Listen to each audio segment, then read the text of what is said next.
देखो, modern warfare का ज़माना है। ओके, ड्रोन से लड़ाई हो रही है, चाहे वो कामाकाजी ड्रोन हो, चाहे रीपर ड्रोन हो, चाहे इसको कहते हैं प्रीडेटर। ठीक है, प्रीडेटर।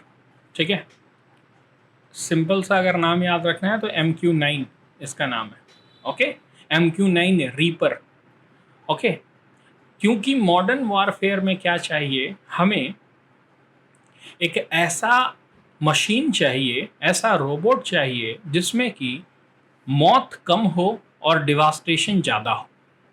मैं किसकी बात किया, एक बार कामाकाजी ड्रोन बोला ना, छोटे छोटे ड्रोन जो ईरान बनाता है, जिसमें कि तुम क्या कर सकते हो। कामाकाजी क्या था याद है तुम्हें, तुम लोगों को मैंने शायद पढ़ाया था कामाकाजी ड्रोन क्या होते थे। देखो, जब वर्ल्ड वार 2 चल रहा था ना, वर्ल्ड वार 2 का जब समय था, उस समय कामाकाजी पायलट हुआ करते थे जापान के। वो क्या करते थे ना कि प्लेन लिए लेकर के ही गिर जाया करते थे कोई भी जगह पर। वो बम नहीं गिराते थे, खुद ही गिर जाके जाके डिस्ट्रॉय कर देते थे। अपने भी मरते थे और उन लोगों को भी मारते थे। तो ऐसे प्लेन्स को, ऐसे पायलट को कामाकाजी कहते थे।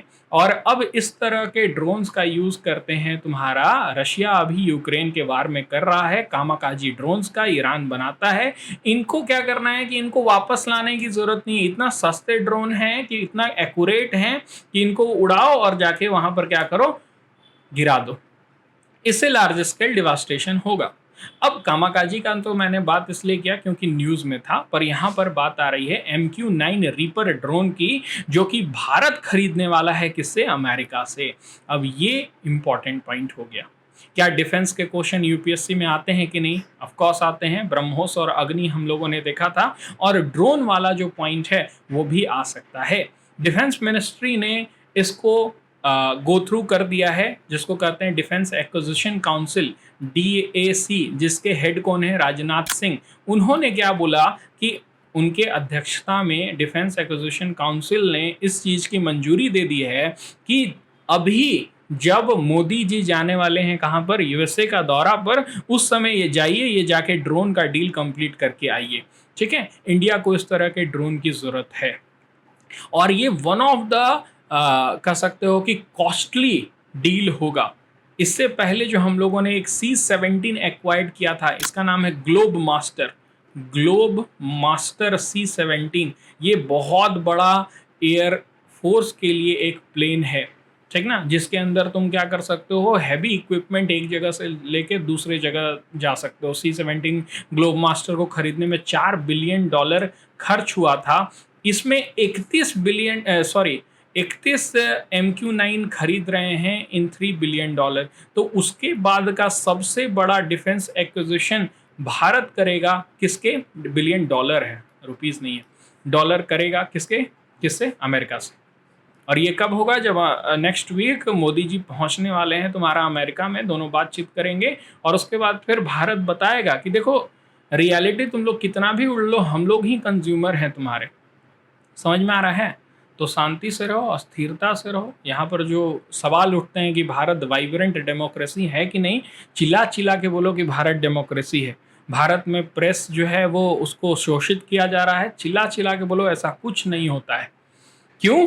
क्योंकि हम लोग क्या करने वाले हैं, तुमसे खरीदने वाले हैं वो सारे सामान जिससे कि तुम्हारी अर्थव्यवस्था चलते रहेगी। क्योंकि हमारे अर्थव्यवस्था तो 7% से ऊपर की ग्रोथ में जा रही है, हमारा इन्फ्लेशन तो 4% में रुका हुआ है, और तुम्हारा जो कंडीशन है वो क्या है, रिसेशन में हो तुम। इसलिए शांत रहो, ज़्यादा उड़ो ना। ये सच्चाई है। ठीक है, देखो सच्चाई तो ये है कि भारत का साथ पूरा विश्व को चाहिए, चाहे वो अमेरिका हो, चाहे यूरोप हो, चाहे रशिया हो।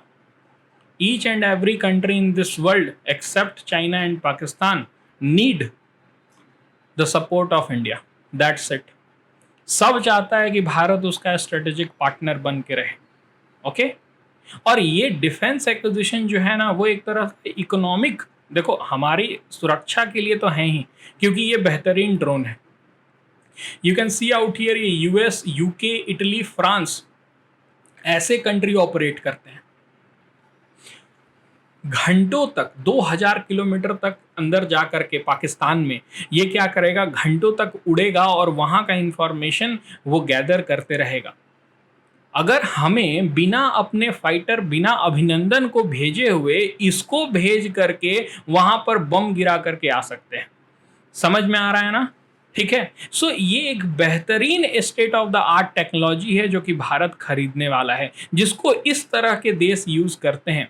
You can see out here 1900 kilometre का रेंज है, 480 किलोमीटर प्रति घंटा की स्पीड से ये चल सकता है, 1700 किलो बम लेके जा सकता है, एयर टू ग्राउंड में अटैक कर सकता है, इवन एयर टू एयर भी मार सकता है, फाइटर प्लेन को भी मार के गिरा सकता है। और इसमें करना कुछ नहीं है, इसका फ्यूल भरो, इसको उड़ाओ और उसके बाद फिर दिल्ली में बैठ करके या फिर कहीं से भी रिमोट कंट्रोल, क्योंकि सैटेलाइट से इसको क्या कर सकते हो, तुम ऑपरेट कर सकते हो। सैटेलाइट से ऑपरेट, दिल्ली में बैठ के तुम उड़ा रहे हो प्लेन और पाकिस्तान के इस्लामाबाद से उड़ते हुए जा रहा है। समझ में आ रहा है? सो एक बहुत ही सही डिसीजन है इस तरह के ड्रोन्स को खरीदने का। भारत का जो इंडिजीनियस ड्रोन प्रोग्राम है वो अभी बहुत पीछे चल रहा है और हम लोग उतना दिन वेट नहीं कर सकते। हमारा है ड्रोन का प्रोग्राम, लेकिन वो अभी थोड़ा सा समय है उसको पूरी तरह से आने में। Okay, you can see out here, अब एक्विजिशन का जो मामला है वो CCS में जाएगा, यानी कैबिनेट कमिटी ऑन सिक्योरिटी इसको क्या करेगा, अप्रूवल देगा। डिफेंस एक्विजिशन कमेटी दे दिया, मतलब कि जो डिफेंस का कमिटी था जिसको राजनाथ सिंह हेड कर रहे थे उन्होंने दे दिया। अब ये जाएगा कैबिनेट कमेटी में, जैसे मोदी जी होंगे, अमित शाह होंगे, राजनाथ सिंह होंगे, उस कमेटी में इसको रखा जाएगा, क्योंकि $3 बिलियन का है। $3 बिलियन इतना होता है जिसमें कि पाकिस्तान का उत्थान हो जाएगा। उतना ही पैसा ही बचा हुआ है उसके पास, जितना हम लोग ड्रोन खरीदने में खर्चा कर दे रहे हैं उतना उसके पास है खाना खरीदने के लिए साल भर का। समझ में आ रहा है? ठीक ना? तो गरीब है बेचारा, छोड़ो उसको। 2011 के बाद ये सबसे बड़ा एक्विजिशन होगा और 15 अभी हाल में आएगा, फिर बाकी बाद में आएगा।